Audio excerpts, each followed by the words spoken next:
Ethan had been walking through the busy marketplace, the alien city alive with color, sound, and strange smells. The air shimmered faintly from heat and the energy fields that powered floating stalls. Merchants shouted in languages he barely understood, trying to sell glowing fruit, fabrics that moved like water, and mechanical trinkets shaped like small animals. He was looking at a stand selling carved crystal cups when he heard a light laugh behind him. Turning, he saw her, an alien girl with violet eyes, skin faintly marked with silver patterns, and a smile that looked both curious and mischievous. She stepped closer without hesitation, as if she had known him for years. "You're the human everyone's been whispering about," she said, her voice lilting in a way that made the words feel like a game. Ethan smiled politely. "And you are?" "Lyra," she answered, tilting her head as she studied him. "You're taller than I expected. Stronger, too." Before he could respond, she reached out, catching his wrist as if to shake hands. But instead, she leaned forward and sank her teeth into his forearm. Not hard enough to break skin deeply, but enough to make him flinch. "Ouch!" he said, pulling his arm back instinctively. He looked down at the faint bite mark forming slightly indented, her teeth having left a perfect pattern. But Lyra didn't apologize. She simply grinned, eyes glinting. "Now you'll remember me." He laughed nervously, rubbing the spot. "Is that how you greet strangers around here?" A few nearby merchants had stopped what they were doing. They were staring at him with wide eyes, whispering in quick, sharp tones. One old alien woman clapped her hand over her mouth, while a man at the next stall muttered something and quickly pulled his young daughter inside. Ethan noticed the change instantly. The marketplace noise shifted from cheerful chaos to a tense quiet in his immediate area. He frowned. What's their problem? Lyra's smile faltered for the first time. She glanced over her shoulder at the watching crowd, then back at him. "You might want to go." "Why?" he asked, still confused. "Because they just saw something they'll talk about for days," she replied, her voice lower now. "Something you don't understand." Before he could ask her to explain, she stepped back, her playful tone gone. "You should wash that off before the glow sets in." The glow? Ethan looked at his arm and saw nothing unusual, just the faint redness of teeth marks. "You're not making any sense." She hesitated, then gave him a look that was almost regretful. "You will understand soon enough." And with that, she turned and slipped into the crowd, disappearing between two tall stalls. Ethan stood there, the murmur of whispers around him growing louder. People were still glancing his way, some shaking their heads, others avoiding his gaze completely. He felt a strange tightness in his stomach, but pushed it aside. He continued walking, trying to ignore the stares, but the market no longer felt friendly. Twice, he caught sight of individuals shadowing him, never too close, but always keeping him in view. Once, he turned quickly and saw one of them vanish into an alley. By the time the suns were lowering toward the horizon, Ethan decided to head back to his quarters. The streets felt longer on the return, every step echoing against stone walls. The bite mark on his arm tingled faintly, a strange warmth spreading from it. When he finally reached his building, he climbed the stairs and saw something new, paint on his door. Symbols drawn in thick, shimmering blue strokes, the lines twisting in a way that almost looked alive. He touched one and felt a faint vibration through his fingers. A door across the hall opened slightly. His alien neighbor, an older male with silver scales, peeked out, then quickly shut the door without a word. Ethan stood staring at the painted symbols, the whispering voices of the market still in his ears. Somewhere deep down, he knew that whatever had happened with that bite was not just a playful act. And as the light outside dimmed and shadows stretched across the hallway, he began to wonder if meeting Lyra was going to change far more than just his day. Ethan woke up the next morning feeling uneasy. The strange stares from yesterday were still in his mind. When he stepped outside his small quarters, he froze. His door was covered in strange, swirling marks painted in a dark blue color. The paint shimmered faintly in the morning light, almost alive. He touched one mark with his finger, and it left a faint glow on his skin. His alien neighbor, an elderly creature with silver scales, saw him and quickly pulled his head back inside without saying a word. The sound of a lock clicking echoed through the quiet hallway. Ethan frowned. He tried knocking on another door, but no one answered. It was as if the whole building had decided to avoid him. Shrugging it off, he headed to the marketplace. The moment he arrived, conversation stopped. Alien vendors who were laughing seconds ago suddenly became stiff and cold. One merchant quickly covered the fruit on his stall and pretended not to see him. Another waved him away without a word. Ethan raised his hands in frustration. "I just want to buy breakfast," he called out. But no one came forward. Even the children that usually followed him around for stories ran and hid. That's when he saw her, Lyra, standing near a spice stall, her violet eyes fixed on him. She rushed over, grabbed his wrist, and dragged him into a narrow alley. Her grip was tight, almost desperate. "Why didn't you wash it off?" she hissed. "Wash what off?" Ethan asked, confused. She pointed at his arm where her teeth had sunken yesterday. The faint imprint of her bite was still visible, and a strange, faint glow pulsed there, the same color as the paint on his door. Ethan stared at it. "It's just a bite mark. You bit me. I said, ouch, end of story." Her expression darkened. "End of story? Do you have any idea what you've done? You walked around the city with this mark? You slept with it still glowing?" "I don't see the problem," Ethan said, trying to laugh it off. Lyra stepped closer until her face was inches from his. "In my culture, a bite like that is not a joke. It's a claim. It means I chose you. It means—" She stopped herself, looking over her shoulder as if worried someone was listening. "It means what?" Ethan pressed. "It means you're mine," she whispered, "and everyone here knows it." Ethan blinked, trying to understand. "You're saying this is like a marriage ring?" Her eyes narrowed. "It's more than that. It's a public, unbreakable declaration. Once done, it binds us under law. And now, they all see you as my claimed male." Before Ethan could reply, heavy footsteps echoed down the alley. Lyra's hand tightened on his arm. From both ends of the alley, armed alien guards in bronze armor appeared, their strange hooked spears pointing straight at him. One guard, taller than the rest, stepped forward. "Ethan of Terra," he said in a formal tone, "you are summoned to the council hall for formal recognition." "What recognition?" Ethan asked, glancing at Lyra. "Of your claim," the guard replied without emotion. "You have been marked. It must be recorded before the bond is challenged." "Bond? Challenged?" Ethan repeated, feeling a knot tighten in his stomach. Lyra's voice was urgent. "Do exactly as they say. Say nothing. Don't fight." The guards formed a circle around him.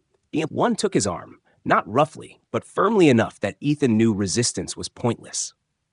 As they began walking through the streets, he noticed people stopping to watch. Some looked shocked, others excited, and a few glared at him with open hatred. A woman selling cloth leaned forward, whispering something to the alien beside her, who burst into laughter. An older male spat on the ground as Ethan passed. Children pointed and asked their mothers questions, only to be hushed quickly. Ethan felt like he was being paraded. His instincts screamed that this wasn't going to end well. He kept glancing at Lyra, who walked ahead with her head high but her shoulders tense. They passed under a tall archway carved with glowing patterns and entered a wide plaza. The Grand Council Hall rose before them, its black stone walls towering into the sky. Rows of guards stood at attention on the steps. The doors, carved from some shimmering blue material, opened silently as they approached. Inside, the air was cool and filled with the faint scent of burning incense. Dozens of alien figures sat in tiered seats along the walls, their colorful robes and strange headpieces marking them as important leaders. All eyes turned toward Ethan. The lead guard stepped forward and announced loudly, "This is the human named Ethan. He bears the claim mark of Lady Lyra. We bring him for formal witnessing." Ethan's voice came out sharper than he intended. "Wait a second. I didn't." Lyra's hand shot out and gripped his arm hard enough to make him wince. "Quiet," she whispered without looking at him. The murmur of the council members grew louder. Some seemed intrigued. Others looked disapproving. Ethan realized that whatever this claim was, it had powerful political weight. An older alien with gold markings on his forehead leaned forward. "It is rare for a human to be claimed. This will require careful handling." Another council member, with skin like polished copper, chuckled. "Careful handling? I say let the challenge happen quickly. If the human survives, perhaps he is worthy. If not, the matter ends." Ethan's pulse quickened. "Survive what?" he muttered under his breath. Lyra didn't answer. She just kept her eyes fixed ahead, her jaw tight. The guards moved him to the center of the chamber, and a scribe began writing his name on a glowing scroll. Somewhere deep inside, Ethan knew whatever was about to happen next would change everything. And somehow, all of this madness had started with one playful bite. Ethan stood in the middle of the council chamber, surrounded by the sound of low murmurs and the scratching of the scribe's glowing pen on the scroll. The air felt heavy, as if the whole room was waiting for something important to happen. Lyra was beside him, her head slightly bowed, but he could see the tension in her shoulders. She looked like someone who wanted to speak, but was holding back every word. A tall alien with silver skin and deep green eyes stepped forward from the upper tier. His robe was lined with shimmering threads that caught the light with every movement. He looked directly at Ethan, then at the faint bite mark on his arm that still glowed. "The claim is clear," the silver-skinned alien said. "There is no mistake. The female has chosen. The law binds it." Ethan raised his hands, trying to keep his voice calm. "Look, I think there's been a misunderstanding. She bit me, playfully. I didn't agree to anything. I didn't even know about your laws." The silver-skinned alien's gaze hardened. "Ignorance of our law does not free you from it. A claim is a claim." Ethan's mouth went dry. "So you're saying I have no choice?" Before the silver-skinned alien could answer, another figure stood. This one wore armor decorated with gold and dark blue, and his presence made the room go quiet instantly. He was broad-shouldered, his eyes sharp, his movements controlled. When he spoke, his voice was deep and commanding. "If the human is claimed," he said slowly, "then tradition allows for the claim to be challenged." A ripple of whispers spread across the chamber. Ethan looked to Lyra, but she still wouldn't meet his eyes. The armored alien's gaze locked on Ethan. "I, Lord Kareth of the Noble Houses, challenge this claim." Ethan frowned. "Challenge? What does that even mean here?" Lord Kareth's lips curled into a small, cold smile. "It means I fight for her. And if I win, she is mine. If you win, she remains yours. The duel is final. No second chances." Ethan blinked. "Fight, as in physically fight? To the death?" "Not always to the death," Kareth said smoothly, "but often." The council leader, a frail-looking alien with skin like wrinkled parchment, nodded. "The challenge is within his rights. It will be settled tomorrow at first light in the Arena of Honor." Ethan turned to Lyra. "You could maybe step in here? Tell them you don't want him?" Lyra's voice was low, almost a whisper. "It doesn't work like that. Once a challenge is made, it must happen. If I interfere, they will strip me of my rights, and you will be left without protection." "Protection from what?" Ethan asked, his frustration growing. She finally looked at him then, and in her eyes he saw something he hadn't seen before. Fear. From everyone who would rather see you gone. The council members began to rise from their seats, the meeting clearly over. Guards approached to escort Ethan out, but before they reached him, Lyra stepped closer and spoke quickly under her breath. "Kareth is strong, but he is slow with his left arm. He injured it years ago. If you force him to defend that side, you can win. Don't let him corner you. He'll use his size against you." Ethan stared at her, confused by the sudden shift. "Why are you helping me if this was all you're doing?" Her jaw tightened. "Because if you die in the arena, it will be my fault. And because..." She hesitated for half a second before finishing. "You don't deserve to be handed to someone like him." The guards stepped between them, leading Ethan through the wide hallways of the council building. The architecture around him was grand, with walls carved from dark stone and lined with glowing runes. But Ethan couldn't focus on any of it. His mind was spinning. He had been in combat before, but this wasn't a battlefield. It was a game. One with rules he didn't understand, and a prize he wasn't even sure he wanted. As they stepped outside, the late afternoon sun painted the city in shades of gold and red. News of the challenge must have already spread, because people were gathering along the streets, pointing at him, some jeering, others whispering excitedly. A small group of alien women giggled behind their hands, their eyes fixed on him, as if he was some rare animal. Back at his quarters, Ethan paced the floor. Tomorrow morning, he would have to fight a warrior who had likely been trained for this all his life. And if he lost, well, losing meant more than just defeat. It meant surrendering Lyra to Kareth, which would put her in danger if what she hinted about him was true. The door creaked open, and Lyra slipped inside. She closed it quickly, keeping her voice low. "I shouldn't be here, But I needed to see you. Ethan raised an eyebrow. Let me guess, you came to tell me I have no chance and should just accept my fate? She stepped closer, her eyes fierce. No, I came to give you something. From the folds of her robe, she pulled out a small, curved blade. It was strange, made of a material that seemed both metal and bone. This is a dueling knife from my people. Light, fast, deadly in the right hands. Hide it under your clothes until the moment you need it. Ethan took it, feeling the perfect balance in his grip. Won't they check for weapons? They will, she said, but this one is invisible to their scanners. It is old. For the first time since this mess began, Ethan felt a spark of hope. You really don't want him to win, do you? Lyra's voice softened. Not him. Not anyone else. She turned to leave, but paused at the door. Remember what I said. Force his left side. Make him move. Never stand still. When she was gone, Ethan sat on the edge of his bed, the knife in his hands. His thoughts were a mess, but one thing was clear. Tomorrow, in front of the whole city, he would have to fight not just for his own life, but for hers too. And the worst part was, it all started because she had bitten him like it was a harmless joke. The arena was already full when Ethan arrived at first light. The rising sun cast long shadows over the stone walls, and the sound of the crowd echoed like rolling thunder.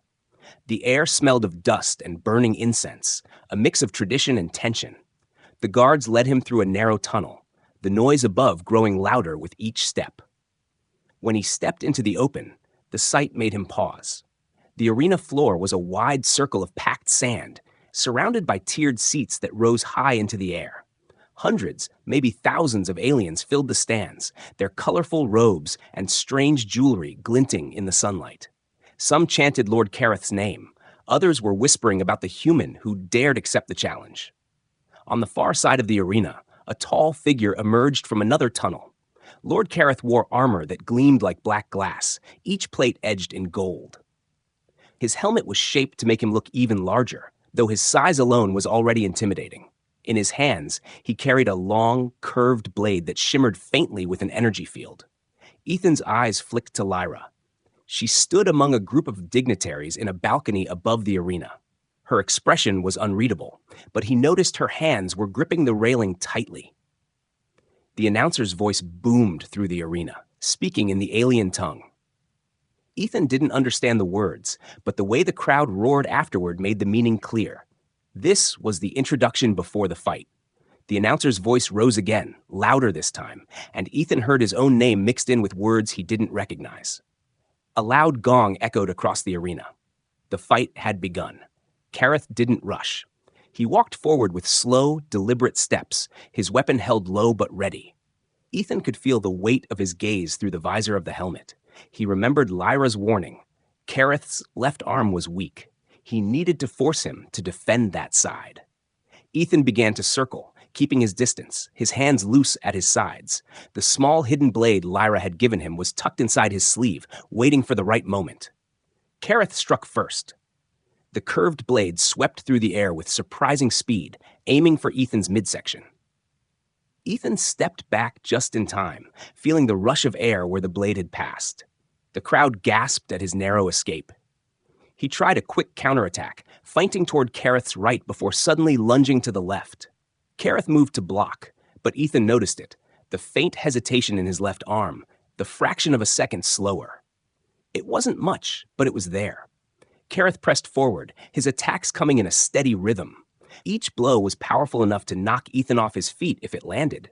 But Ethan focused on movement, keeping himself just out of reach.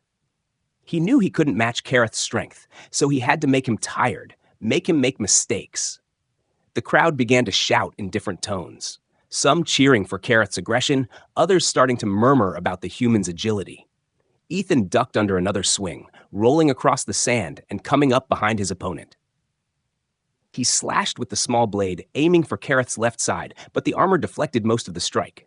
Still, Kareth staggered slightly, and Ethan knew he had found the right approach. Kareth growled, his voice low but full of menace. "You're faster than I expected, human. But speed won't save you forever." Ethan smirked, breathing hard. "We'll see." They clashed again, this time in a blur of motion. Ethan dodged and sidestepped to Aina, each time trying to push Kareth toward using that weaker arm. The big alien began to grow frustrated, his strikes becoming wilder. The energy in his blade hissed as it cut through the air, leaving faint blue trails. Finally, Ethan saw his chance. Kareth swung wide with his right arm, leaving his left side momentarily open. Ethan darted in, his small blade flashing as he drove it into a gap between armor plates near the shoulder. Kareth roared in pain, stumbling backward. The crowd erupted into chaos, some cheering, others shouting in anger. Ethan didn't give Kareth time to recover. He pressed forward, striking again and again at the weakened side. Kareth tried to block, but the pain slowed him. With a final lunge, Ethan knocked the curved blade from Kareth's grip. It clattered across the sand. Kareth dropped to one knee, breathing heavily, his left arm hanging uselessly at his side. The announcer's voice rang out again, and the crowd's roar reached a deafening level. Ethan stood over his fallen opponent, holding the hidden blade to his throat. He didn't want to kill him, but he knew he had to show strength. Slowly, he stepped back, lowering the blade but keeping his eyes locked on Kareth. Kareth looked up at him, his expression unreadable. Then, to Ethan's surprise, he gave a short nod, an acknowledgement of defeat. The gong sounded again, signaling the end of the duel. The guards rushed in, helping Kareth to his feet and leading him away. Ethan turned toward Lyra's balcony. She was no longer gripping the railing. Instead, her hands were pressed over her mouth, her eyes wide with something between relief and disbelief. When their gazes met, she gave the smallest nod, as if to say, "You did it." The crowd began chanting Ethan's name, or something close to it, in a rhythm that shook the arena. The sound washed over him, but he couldn't shake the feeling that this victory was only the beginning of a much bigger problem. Because now, he wasn't just the human who survived the bite. He was the human who won the bite duel. And that, he suspected, was going to make his life far more complicated than it already was. By the time Ethan left the arena, his name was already echoing through the streets. Everywhere he walked, alien faces turned toward him, some smiling, some frowning, some staring with open curiosity. Vendors leaned out from their stalls to get a better look. Children ran alongside him, pointing and laughing. The word of his victory over Lord Kareth had spread faster than he could have imagined. Some aliens even bowed slightly as he passed, murmuring words he didn't understand. Others, mostly males, gave him cold, narrow-eyed looks, their posture stiff with disapproval. Ethan could feel the mix of reactions around him like heat in the air. When he reached the market square, he noticed a strange shift. The same merchants who had refused to serve him yesterday were now calling out to him. "Honored one, come taste the finest fruit," shouted a woman with a table piled high with glowing green produce. Another waved him toward a jewelry stall, holding up a necklace with bright, polished stones. Ethan slowed but didn't stop. He wasn't sure if this sudden friendliness was real or just a show because they now saw him as someone important. Lyra appeared from a side street, walking toward him with a small but proud smile. "You've become famous," she said, "the human who won the bite duel. They'll be telling stories about you for years." Ethan gave a dry laugh. "Great. Just what I needed. More attention." Her eyes flickered toward a group of alien women standing nearby. They were whispering to each other, stealing glances at Ethan. "You should get used to it," Lyra said. "Many will see you as desirable now." "Desirable?" Ethan raised an eyebrow. "In our culture," she explained, "winning a bite duel means you are strong, worthy, and capable of protecting a mate. It's attractive." Ethan looked at the group of women again. A few smiled when their eyes met his, but others simply studied him with curiosity, like he was some rare animal they had never seen before. They walked together toward her family estate. The streets were lined with banners displaying strange symbols, and Ethan noticed some of them bore the same glowing blue pattern as the bite mark on his arm. "Is that my mark?" he asked. "Yes," Lyra said quietly. "It's a sign to others that you are claimed. But now, because you won, it also means you have rights in my family." Ethan frowned. "Rights? What kind of rights?" "Political ones," she said. "You can speak in family matters, attend certain gatherings, even influence trade agreements. Some will respect that, others will see it as a threat." He gave a short, humorless laugh. "So I've basically been dropped into alien politics without asking for it." "Exactly," she replied, her tone serious. "And that's why you're now a target." They reached the tall gates of the estate. The guards there, who had looked at Ethan with suspicion before, now bowed as he entered. Inside, the courtyard was filled with members of Lyra's family, most wearing fine robes, their skin decorated with shimmering powders. An older woman approached first. She had the same violet eyes as Lyra, but carried herself with a sharper, more commanding presence. "So this is the human who defeated Kareth," she said, her voice smooth but edged. "You've caused quite a stir." Ethan gave a polite nod, unsure what else to do. "I just defended myself." Her eyes narrowed slightly. "Defending yourself and humiliating a noble in front of the city are two different things. Be careful, human. You have made powerful enemies." Lyra stepped closer to him, almost protectively. "Mother, he fought with honor. That is what matters."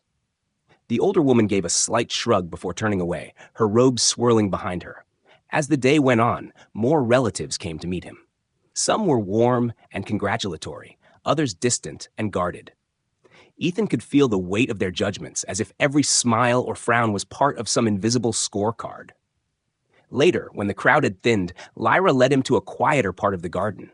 A small pond reflected the fading light of the evening, and the sound of distant music drifted through the air. "You should know something," she said, her tone more serious now. "The duel may have given you protection, but it also made you valuable. Some will want to befriend you, others will want to use you, and a few might try to remove you altogether." Ethan looked at her closely. "Remove me? As in, kill me?" She nodded. "It's possible. You are an outsider with sudden influence. That makes you dangerous in their eyes." He rubbed his forehead. "And all of this is because you bit me." Her lips curved into a faint, guilty smile. "I didn't think you'd keep the mark. I thought you would wash it off and be done with it." "Yeah, well," Ethan said, shaking his head, "I guess I didn't read the fine print." They both fell silent for a moment, watching the ripples in the pond. Then Lyra spoke again. "There's something else. The mark, our bond, means if anyone attacks you, they're also attacking me, and my family doesn't take insults lightly." Ethan tilted his head. "So in a way, we're stuck protecting each other." Her eyes met his. "Yes, whether you like it or not." A sudden sound broke the calm, a loud crash from somewhere inside the estate. They both turned toward it. Voices were shouting, footsteps pounding against the marble floors. One of the guards rushed into the garden, his face pale. "Lady Lyra, Sir Ethan, there has been a breach in the West Wing." Lyra's expression darkened instantly. "Stay close to me," she told Ethan, already moving toward the noise. As they entered the hallway, Ethan saw overturned furniture, smashed decorations, and scorch marks on the walls. The air smelled faintly of burnt metal. "What happened here?" Ethan asked. The guard hesitated. "Intruders. They didn't take anything. They were looking for someone." His eyes shifted briefly toward Ethan before he looked away. Lyra caught the glance too. Her voice was cold. "They were after him." Ethan's stomach tightened. This was no random attack. Someone had already decided that the human who won the bite duel was a problem, and they weren't going to wait long to do something about it. The estate felt different that night. The usual warm lights in the hallways seemed dimmer, and every shadow looked deeper than it should. Guards were doubled at every entrance, their hands resting on the hilts of their weapons, eyes scanning the darkness outside the windows. Ethan could feel the tension in the air like a storm waiting to break. Lyra stayed close to him, her steps silent as they moved through the long corridors. "Whoever sent them will try again," she said quietly. "That was just a test. They wanted to see how easy it would be to reach you." Ethan frowned. "And how easy was it?" Her lips pressed into a thin line. "Too easy." They reached his room, and two guards took positions outside the door. Lyra stepped in with him, closing it behind her. The room was large but cold, with high windows and a single lamp casting a golden glow. Ethan noticed she was carrying a small pouch now, the leather worn smooth. "What's in there?" he asked. "Something you might need," she said, placing it on the table. Inside were several metal discs, each no bigger than a coin. She picked one up and pressed it to the wall. It stuck there, glowing faintly. "Alarm markers. If anyone comes near, they'll make a sound you'll hear even in your sleep." Ethan smirked. "Guess that's my new bedtime music." She didn't smile back. "This isn't a joke. If they get to you inside these walls, it means someone here helped them." That thought made him uneasy. "You're saying there's a traitor in your own family?" I'm saying nothing is safe anymore, she replied.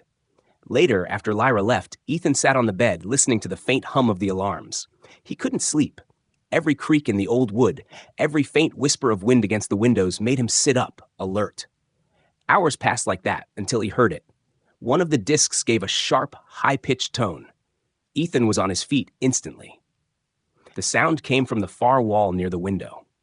Moving quietly, he reached into the small chest by the bed where he had hidden the dueling knife Lyra had given him. The faint outline of a figure appeared against the glass. Whoever it was moved with care, trying not to be seen. Then, without warning, the window lock clicked, and the glass slid open just enough for a shadow to slip inside. Ethan waited until the intruder's feet touched the floor before he struck. He lunged forward, grabbing the figure by the arm and twisting hard. A muffled grunt escaped, and in the dim light, Ethan saw a flash of dark, scaled skin and glowing yellow eyes. The intruder tried to pull free, swinging a short blade toward Ethan's ribs, but Ethan caught the wrist and slammed it against the wall. The weapon clattered to the ground. With a sharp kick, he sent the figure stumbling back. That's when he heard the second sound, another window opening on the opposite wall. He spun around to see a second attacker climbing in, this one larger, carrying a weapon shaped like a hooked spear. Before Ethan could react, the first intruder charged again. He ducked, grabbed the smaller one's tunic, and threw them into the larger attacker. They crashed together, knocking over a table. The noise finally drew the guards, but it was Lyra who burst in first, armed with a curved sword. Without hesitation, she moved between Ethan and the attackers, her strikes precise and deadly. The smaller intruder tried to flee, but Lyra's blade slashed across his leg, sending him collapsing to the floor. The larger one raised his spear, aiming for Ethan, but Ethan stepped forward, grabbing the shaft before it could thrust. Using all his strength, he yanked the weapon free and swung it hard into the attacker's midsection. The alien grunted, stumbling backward, and a guard took the chance to tackle him to the ground. Within moments, both intruders were restrained. The guards dragged them out, their shouts fading down the hallway. Lyra sheathed her sword but didn't relax. Her eyes scanned the room as if expecting a third attacker to appear. "You all right?" she asked, her voice still tense. "I've had better nights," Ethan replied, catching his breath. "Who were they?" Her jaw tightened. "Hired blades. Not local. Someone brought them here to do one thing, kill you." Ethan leaned against the wall. "Why me? Why not just challenge me in public like Kareth did?" "Because they know they can't win against you in open combat now," she said. "You embarrassed one noble, and the others are afraid you'll do the same to them." A heavy silence fell between them. Finally, Lyra stepped closer, her voice lower. "You fought well. Not many would have handled two assassins in the dark." Ethan gave a short laugh. "Guess my military training finally paid off." Her eyes softened, but only for a moment. "This will not stop. They will try again, which means you have to decide, are you staying to fight this, or will you leave before they succeed?" He met her gaze, remembering the way she had stepped in to protect him, the way she had warned him about Kareth's weakness, the way she had trusted him with her own people's weapon. "If I leave," he said slowly, "Edston, they'll still come for you, won't they?"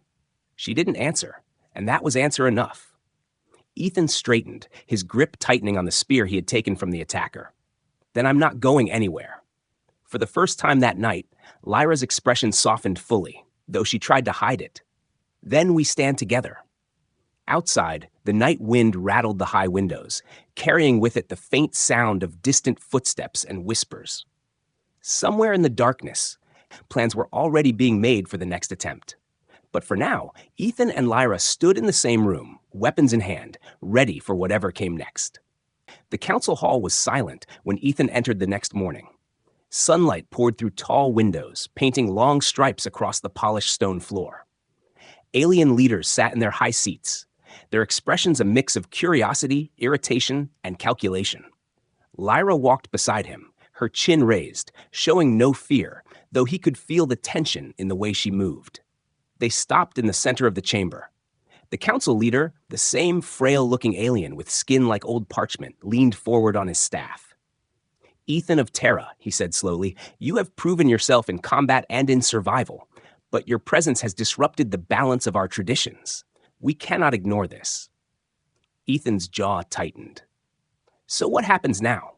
The leader's eyes swept the room before answering. You have two paths. The first, renounce the claim, allow the mark to be erased, and leave our world forever. If you choose this, you will be given safe passage, but you will never return. Ethan glanced at Lyra. Her face was calm, but her eyes were fixed on him. The second, the leader continued, is to accept the bond fully. You will be joined to Lady Lyra under our laws, bound as her chosen mate. This will grant you her family's protection, and also their enemies. The hall was so quiet that Ethan could hear his own heartbeat. He thought of the duels, the assassins in the night, the whispered threats in the marketplace. Leaving would mean safety, freedom from all this chaos. But it would also mean turning his back on Lyra, and deep down, he knew that if he walked away, she might not survive long without him. He took a step closer to her. If I stay, he asked, are you ready for what that means? Her voice was barely above a whisper, but it was steady. I was ready the moment I bit you. A faint smile tugged at the corner of his mouth. Then I guess I'm staying. A ripple of murmurs spread through the council. Some looked displeased, others intrigued. The leader struck his staff against the floor. So be it. The bond shall be sealed. The ceremony began immediately. A servant brought forward a small silver bowl filled with a thick, glowing liquid. Lyra took his arm and turned it so the fading mark of her bite was visible. She dipped her fingers into the liquid and traced over the mark. The glow flared bright, spreading like tiny sparks under his skin before settling into a steady light. The crowd watched in silence. Ethan felt the warmth of the mark sink deeper, almost as if it was tying something invisible between them. When it was done, Lyra stepped back, her eyes locked on his. Now, she said softly, you are mine, and I am yours. The leader raised his voice again. By our law, the bond is complete. None may challenge it now without risking death. For a moment, it felt like the tension in the room had eased. But then Ethan noticed several council members exchanging dark looks. He didn't need words to understand. Sealing the bond had protected him. But it had also cemented him as a player in whatever power games these people were playing. After the ceremony, they stepped outside into the bright courtyard. The air was cooler here, the sound of fountains trickling in the background. Lyra let out a slow breath. It's done. They can't take you from me now. Ethan gave a short laugh. I'm not sure if that's a good thing or a bad thing. Her lips curved into a small smile. You'll find out soon enough. As they walked through the gardens, a group of young alien soldiers approached, saluting Ethan with a strange gesture. Honored one, their leader said. If you ever wish to train with us, the arena is open to you. Ethan nodded politely, though he wondered if this was genuine respect or another test. That night, a celebration was held in the estate's great hall. The tables were filled with exotic food, the air heavy with the scent of spiced wine. Music played from instruments Ethan had never seen before, and dancers in shimmering clothes moved gracefully between the tables. But even in the middle of the feast, he could feel the eyes on him. Some were warm, others calculating. Lyra stayed close, speaking quietly to him between greetings. Every smile you see tonight hides a question. They're all wondering, what will the human do next? He glanced around, meeting the gaze of a stern-faced noble across the room. Guess we'll just have to keep them guessing. When the night wound down, Lyra led him out to a quiet balcony overlooking the city. The lights of the streets below twinkled like stars. A soft wind carried the faint hum of distant voices. You could have walked away, she said suddenly. I could have, he agreed. Why didn't you?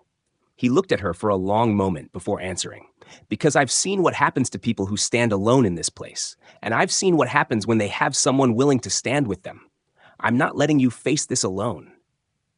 For a second, her composure broke, and she smiled. Not the careful, guarded smile she wore in public, but something real and unguarded.